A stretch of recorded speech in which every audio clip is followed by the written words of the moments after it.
microphone is on. Hi guys, I'm Marley Silva and welcome back to my YouTube channel.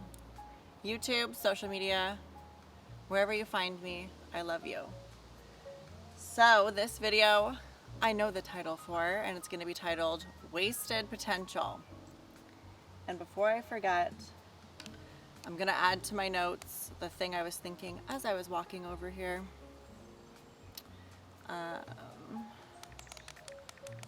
Lovers, and the other one was in relation to, we'll just get into that one.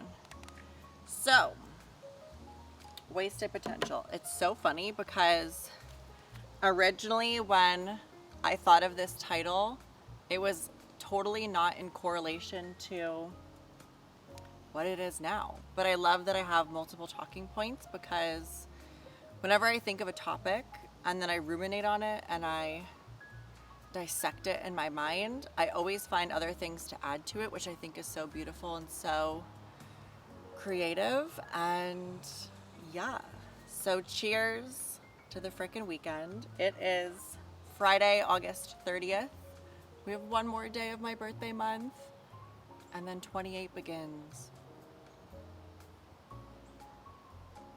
Ooh, a nice, extremely dry Cabernet Sauvignon. And this is very dry, very dry. It's just cold red wine. So, wasted potential. Where can I start on this beautiful topic? So initially I thought of a wasted potential in regards to, I guess, this entire experience. So I'm going to take my shoes off because I don't want to wear shoes. I need to touch grass. I need to touch grass, you guys. The dramatics, Marley, the dramatics. So, wasted potential. My passion is YouTube. I do tech for a living. So I live and breathe what I like. I live and breathe what I do. Technology is something I'm so passionate about, fixing things, solving things, redoing things. It's just something that resonates so deeply with me. I've been doing tech since I was like literally in grade 5 or 6. Like it's just always been a big factor of my life. And I was thinking when I was talking to people throughout the day that like I'm just so talented and gifted. And like I am the moon, the sun, and the stars. I am everything.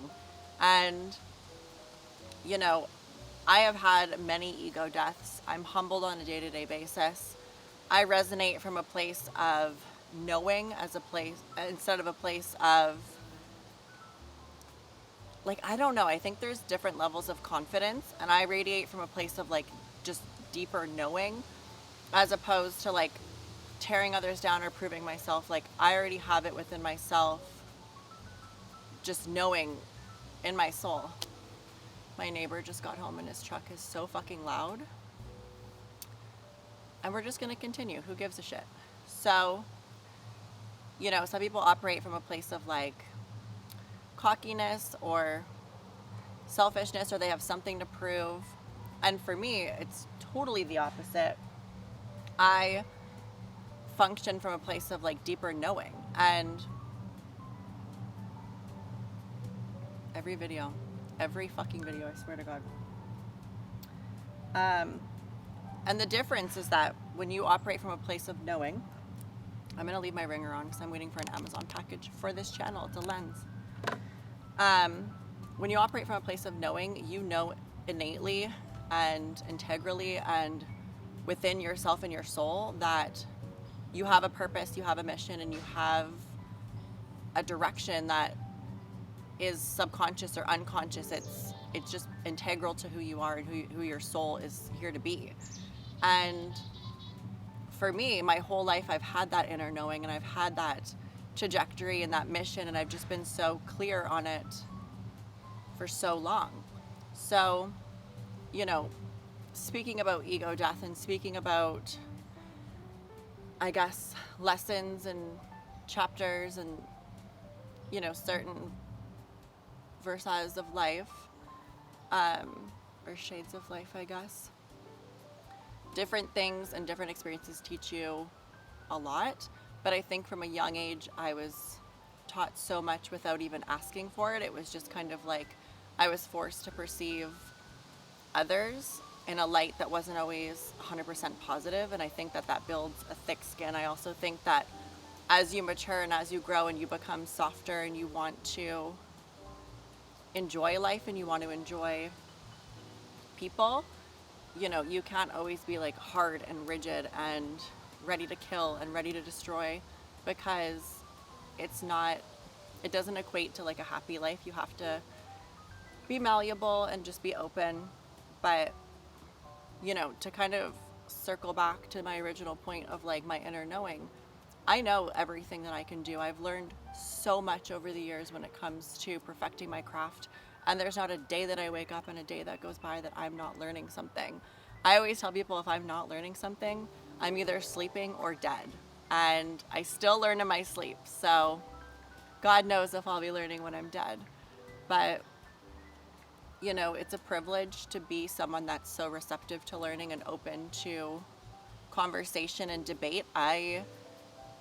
Throughout my later 20s and early 20s, have always been someone who loves to debate. Like, I will finish an argument to the end, and I'll finish a discussion to the end. I'm not one that can't communicate, can't get my thoughts out, can't work to the end of a discussion. Like, if I'm passionate about something, if I have something to say, if I'm thinking something, I'm gonna prove my point to the end. And I fight you, I fucking fight you to prove me right or to prove me wrong. Like, if you can carry a discussion or a debate with me to the end, not only am I like gonna think highly of you and actually like give a shit what you have to say, even if I don't agree with it, but I'm gonna find that very inspirational and tactful that you can even, you know, challenge yourself to have a discussion, because some people just shut down and they can't communicate. It's just like little digs and little slights. But if you can actually carry a conversation and prove your point and be passionate about it, those are the types of people I love to connect with. And I'm clearly very passionate in this video. I did not know I was going to be this passionate, but I love my energy. Amazing, stunning, gorgeous. Let me just hit the vape real quick.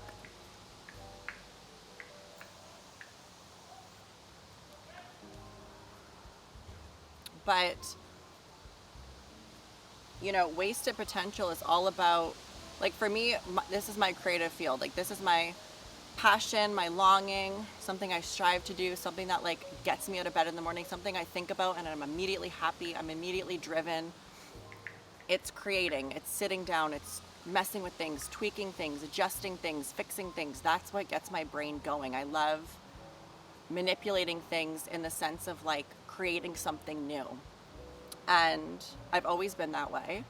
And I think as a hyper creative person and a very inspired person, it's hard not to be, because you see something and you want to fuck with it.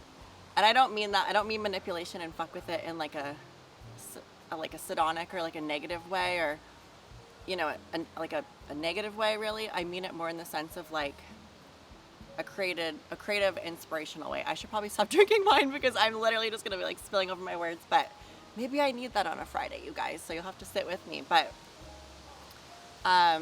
also the lighting is changing, so let me just check to make sure everything's good.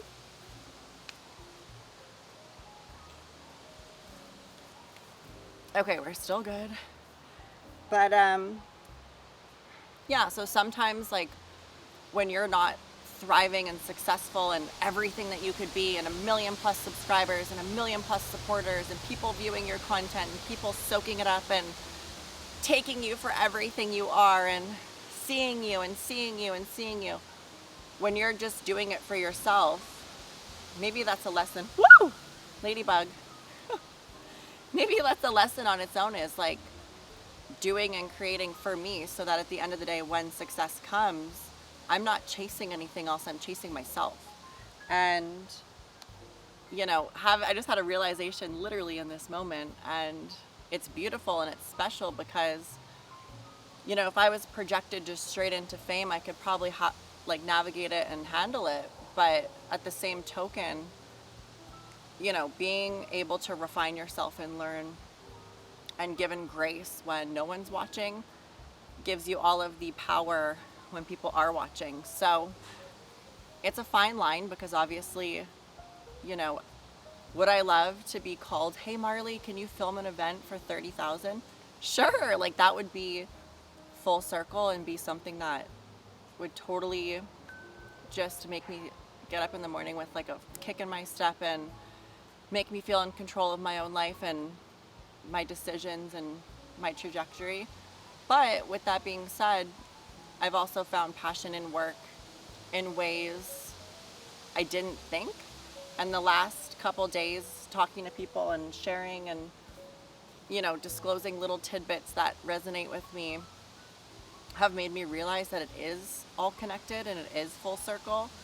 And the fact that I have the privilege to sit here and be able to film on a camera that I worked my ass off for, edit on a computer I worked my ass off for, even if it wasn't envisioned perfectly to a T how I planned it, it still worked out. And, you know, that's the biggest gift of all, is like, fuck the journey, we're still here. So, you know, at the end of the day, I'm really grateful and happy, but it's a very strange feeling knowing your power and knowing where you could be and not being there. And, you know, it's a fine line. Like, I struggle with myself on a day-to-day basis of like, I could be this successful mogul and pushing and comparing myself to others. At the end of the day, I don't have $1 million. I don't have parents that fund my life. I don't have a job that makes $1 million. I don't have connections up my ass. It's literally just me. Everything I have, I've fought tooth and nail for. Everything I have, I've worked for myself. You know, can I make connections easy? Do I have the ability to make what I want happen? Of course. But, you know, the line to get there is just not as straight and narrow as everyone thinks. And like, you really have to meet the right people. You have to meet them at the right time, the right connections, and people that want to help you and succeed just because they're succeeding. And I'm that kind of person. I give when I don't have, and meeting people that give when they have or don't have and still want to help you through the process with their resources is the most beautiful thing, because they're gifting you knowledge and time that you may not have the privilege of having at that period of time in your life. So that's kind of what I wanted to get out with Wasted Potential. And I know the title is pretty jarring and shocking, and I love that. I'm totally shock value material. But, you know, at the same time, it's like, that is my conceptualization and consensus of how I feel with wasted potential. And sometimes you can think that you're stuck when in reality you're exactly where you're supposed to be. And, you know, if you would have asked me as a kid at 28, would I be in the position I would be in, I would probably argue you tooth and nail and never live it down. But, you know, the truth is sobering. The truth is flattening, you know, and you can let it discourage you or you can let it empower you. And I've never been one to give up. I've never been one to sit down and fold in and give up and let the cards go. Ever. In relationships, in love, in family and friends, I will fight until the fucking bitter end. And maybe that's the German in me. Maybe that's the Portuguese in me mixed together, ready to kill. But I'm extremely passionate and I'm extremely driven.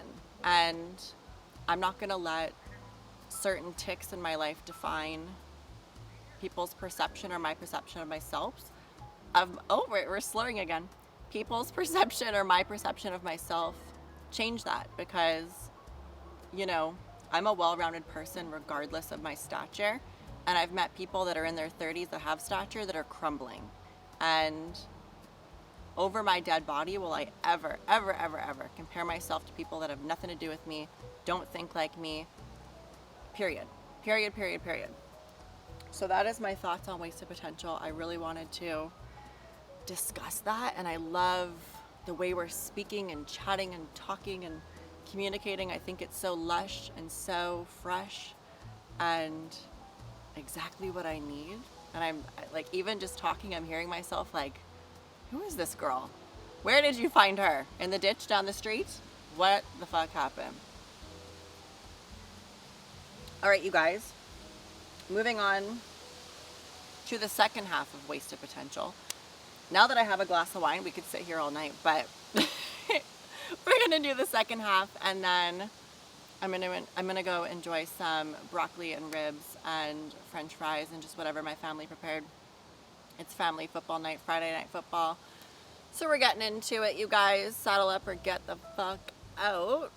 But in regards to wasted potential linked to family, friends, and lovers, I'm gonna touch on lovers first, and then we're gonna go into friends and family. Actually, you know what? I'm gonna switch gears. I wanna start with friends. So I think that would be appropriate. Wasted potential with friends. So, you know, being someone that's well-rounded, the expectation is that if people cancel on you, you're busy enough that you don't notice, and you're busy enough that it doesn't hinder you or debilitate you. And that is true. That is true. It is so important to be busy. It's so important to live a full-rounded life. At the end of the day, though, we need rest days. Not everyone's busy. And sometimes there's events in your life where you look forward to it and you plan something and you expect an outcome. And yes, I will share this and I will disclose this. And if you watch this, you can see exactly how I feel about you chatting about this, disclosing it, because it did impact my mental health and it did impact me. I have a best friend and I love her to death. She's like one of my sisters. I've never been closer with another female person in my life besides my mother. She is someone that I've gone through hell and back with. We've been in the deep and we've been through everything together. And she was there with me when I had no one, and vice versa. And on my birthday, we had planned something on August 12th to attend a Red Lobster dinner. And we have done this for years in the past, like every year for my birthday or for different events, we would go to Red Lobster, order the most expensive bottle of red wine, get beer, get tequila, go ham on some lobster, some crab, some shrimp, everything, like the stuffed mushrooms, literally everything. And, you know, being someone that's birthdays in 2 days, my birthday's August 14th, we had planned it for the 12th. I was hyped. Right? So August 12th rolls around. I'll read the text because I'm shady like that.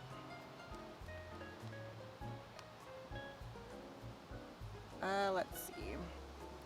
Girl, I might have to reschedule now. I spent too much money going out and I only have $100 to my name. I'm so sorry, but we'll have to do it next week. Keep in mind, this girl does have help from her parents. She had spent, I guess, the money that she was going to spend on the dinner at a bachelorette weekend, social, whatever, weekend outing.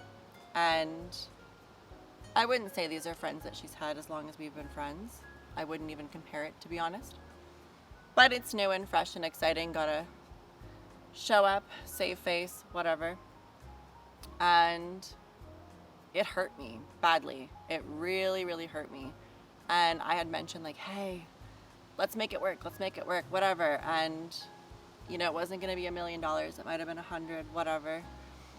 And that day, instead of going, I persisted to go to the grocery store, buy a fuck ton of shrimp, crab, lobster, everything, cook it, sit outside on a beautiful August day by myself with a bottle of red wine. I have my red wine, with red wine, beer, tequila, and seafood. And I sat there for 3.5 hours eating the crab. It was so delicious. It was the most beautiful time I spent alone. I had an album on. I had Lana Del Rey's Norman fucking Rockwell on. And it was a special moment. I enjoyed it alone. I enjoyed every piece and chunk of it. And maybe that was a lesson on its own to appreciate and validate things on your own, in your own timing, in your own space. And I loved it. I'm not complaining. But it did hurt. You know, it hurt. Like, it wasn't like it was like a small little thing. Like, it was my birthday. And my birthday comes around once a year, you know? It's the same fucking day every year. So it hurt. And I'm going to leave it at that. When it comes to family, my mom is quite similar in the sense where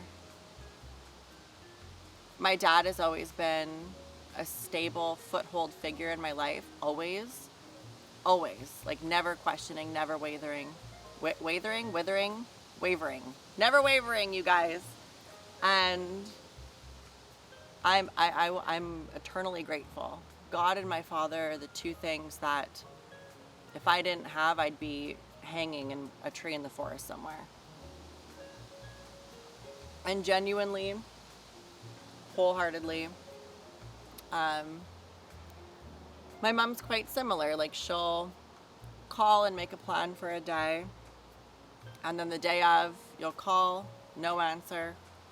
When you're headed out the door on your way, you'll get a call saying, oh, well, da-da-da-da-da, and a big sob story, and then there's conversation not related, and you're not even in the headspace to relate or correlate. And I am the type of person where I'm on time, I'm respectful of people's time. If I have to cancel, you know, which I do, I'm human, I'm totally open and communicative, but I don't make it a pattern. I'm not someone that, you know, makes it a fucking pattern. And, you know, it's so disheartening because you want to be the type of person that's like supportive and understanding and, you know, an adult and busy and whatever, but there's certain key moments in life that you'll never get back. And I just think that like some people appreciate it more than others, and some people are so unself-aware and selfish that they don't even realize that. And with one of my girlfriends, Deandra, I had planned a thing on the 15th, the day after my birthday, a dinner. And just to be fully transparent, after the 12th and the 13th, my brother and my mom did not come home on the 13th. On my birthday, we golfed, but there was it was just a whole shit show. And I felt so abandoned by not only my friend, and then it correlated to my mother, my brother on the 13th when we had plans, the night before my birthday, and then the birthday itself. And it just, I've lived alone since 21. I'm not a fucking helpless fawn in the woods. Like I'm good. I'm set. I'm straight. It's good. But on my birthday, dude, on my birthday. So after 3 days of just bullshit and just beating me down, I was like, you know what? I fucking hate this birthday. Like, we only fixed it last week-ish, which is great. It doesn't fix what had happened. I've moved on from that. I'm not gonna ruminate on the past, but it's just tricky. It's tricky. So with Deandra, I told her, I was like, the last 3 days have not been me celebrating on a yacht, loving my birthday, living my best life, being treated. It's been me being treated like shit, and I'm not in the headspace to have conversation at a table right now. And she was super receptive to it. We had a phone call. We had multiple phone calls after. We have a concert in 2 weeks. She is someone that has always been kind of like a mother figure, and just so receptive in the sense of I don't even know. We're just open with time, and that's a beautiful thing on its own. But wasted potential, you know? You can't promise and expect the future to be what you want it to be. You have to accept it for what it is. And sometimes it's so fucking muddy that you can't even clean it. It takes 4 washes through the car wash to clean that bitch. And, you know, it makes everything in me deeper and have more solace and more gratitude and just more understanding of myself. And I didn't expect to share all of that. I think a part of me, woo! Oh, my Amazon package.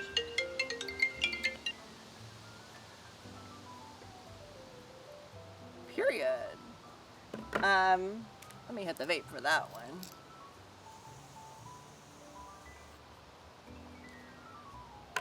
Oh my god, I'm so excited now. I ordered a wide angle lens for my 35mm, so we'll see if it works or if it's a fucking dud. If it is, I'm returning it, whatever, I don't give a shit, but for right now, I'm excited, right? Wasted potential. I'm excited right now. Is it gonna fuck me? We're gonna find out. But I think a part of me needed to actually like get that off my chest and release it, because subconsciously I've been holding on to it and it's been not festering inside me, but if you don't talk about something on a genuine level by yourself and get it out, you rage and you like kill something. So that's me getting it out. I don't do therapy. I don't like therapy. I think therapists are bullshit glorifiers of nonsense, and I think that they glorify and fill ideas of your own bullshit, and I don't think that they actually appreciate or understand or validate any situation that you have. And that's to each their own. I've been in therapy when I was a kid. I've been in therapy as a young adult, and it's always been people stupider than me. And I can't, it's too taxing on me, and it's just more energy to talk to another person unless they're like a really close friend. So that's why I sit in front of a camera and bitch. So gotta love it. On that note, I think we've come to the end of this video. I think it's become all it can be. And I love you guys a lot. Thank you so much for watching. I'll see you when I decide to pick up this camera again. If I ever fucking decide to pick up this camera again, which I will, because I'm addicted to filming and editing and creating. But I love you guys a lot, and I'll see you in my next video. Bye, guys. Should I one-touch it?